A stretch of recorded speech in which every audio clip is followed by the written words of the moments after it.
তো গাইস দেখেন আমার ননদি চলে আসছে। সে কিন্তু খুবই ফ্রি মাইন্ডের মানুষ, তার বিয়ে সামনে। তো এই যে সবাই আছে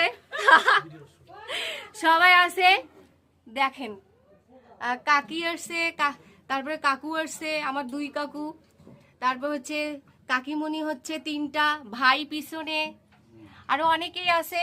তো হ্যাঁ, আর হচ্ছে দেখেন ছোটখাটো আয়োজনের মধ্যে, জানি না কেমন হলো। তো পুরো ভিডিওটা দেখে অবশ্যই তোমরা কমেন্টে জানিয়ে দিবে কিরকম লাগছে আমার ননদীকে। কাকু তুমি কিছু বলো। না, আমি এইটুকুই বলবো যে তুমি এইটুকু সময়ের মধ্যে যে এত সুন্দর একটা অ্যারেঞ্জমেন্ট করছো, এটার জন্য আমি তোমাকে অশেষ ধন্যবাদ জানাচ্ছি। থ্যাংক ইউ কাকু। তো যাই হোক, মানুষের কষ্ট মানুষই বুঝে, তাই না? তো সবাই ভালো থাকবেন।